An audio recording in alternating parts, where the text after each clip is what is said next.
చెప్పండి అన్న. ఇప్పుడు 140 ఏళ్ళ చరిత్ర కాంగ్రెస్ పార్టీకి ఉంది అని ఘనంగా చెప్పుకుంటున్నారు, వేడుకలు చేసుకుంటున్నారు కదా. మరి దేశంలో రానున్న రోజుల్లో సక్సీడ్ అవుతారా? ఇంకా రాష్ట్రాలలో సీట్లు గెలుచుకుంటారా మీరు? ముందుగా ప్రజలందరికీ 141వ అఖిల భారత జాతీయ కాంగ్రెస్ ఆవిర్భావ దినోత్సవ శుభాకాంక్షలు. ఈ రోజు గాంధీ భవన్లో కానీ, తెలంగాణ రాష్ట్రంలో కానీ, దేశ నల్లమూలలో కానీ కాంగ్రెస్ పార్టీకి అపారమైన ప్రేమ ఉంది.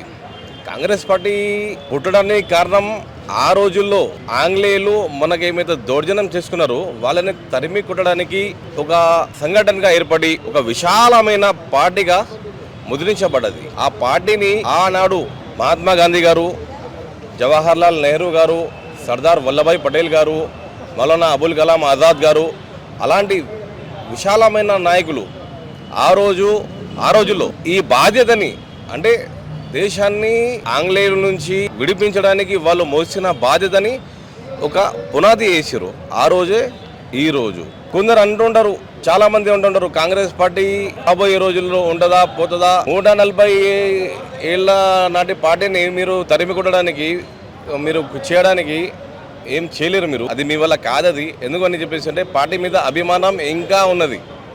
అది బీజేపీ వాళ్ళు, బీఆర్ఎస్ వాళ్ళు, ఆర్ఎస్ఎస్ వాళ్ళు అందరూ వాళ్ళకి తెలిసిన విషయమే. అది స్వతంత్ర పోరాటంలో వాళ్ళు ఎక్కడున్నారండి? లేరు. వాళ్ళు స్వతంత్ర పోరాటంలో అందరూ ఎవరైతే నాయకులు ఉన్నారో, పెద్ద నాయకులు ఎవరైతే ఉన్నారో వాళ్ళు కాంగ్రెస్ పార్టీనే కదా వాళ్ళు ముందుండి వాళ్ళు నడిపించారు కదా. ఇప్పుడు వీళ్ళు బచ్చా పార్టీ, బీజేపీ కానీ బీఆర్ఎస్ కానీ బచ్చా పార్టీలు వీళ్ళు. మరి నిజంగా బీజేపీ బచ్చా పార్టీ అయితే ఎందుకు వాళ్ళు ఇంకా దేశంలో వాళ్ళే అధికారంలో కొనసాగుతున్నారు? సక్సెస్ఫుల్గా 3 టర్మ్స్ వాళ్ళే ఎందుకు గెలిచిండ్రు? డివైడ్ అండ్ రూల్ పాలసీ వాళ్ళు చేసింది. డివైడ్ అండ్ రూల్ ఆ రోజుల్లో బ్రిటిష్ వాళ్ళు ఏమైతే పాలసీ ఫాలో చేశారో వాళ్ళు అదే పాలసీ. మత విద్వేషాలు రెచ్చగొట్టేసి మతం మీదనే రాజకీయం చేద్దామని చెప్పేసి ఆలోచనతో బీజేపీ వాళ్ళు ముందుకు వస్తున్నారు. ఎస్సీ, ఎస్టీ, బీసీ, మైనారిటీ అన్ని సామాజిక వర్గాలు అందరూ బాగుండాలని చెప్పేసి మేము ముందుకు వెళ్తున్నాము.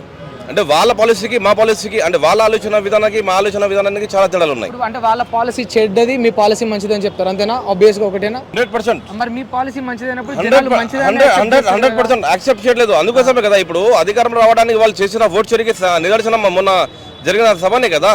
మేము ప్రతిసారి అంటున్నాము అధికారం మత్తు కోసం మీరు జనాల్ని, మీరు దేశ ప్రజల్ని ఏ విధంగా అయితే వాడుకుంటున్నారు అది తప్పని చెప్పేసి మేము చెప్తున్నాము. కలిసి యూనిటీగా మీరు రావట్లే కదా.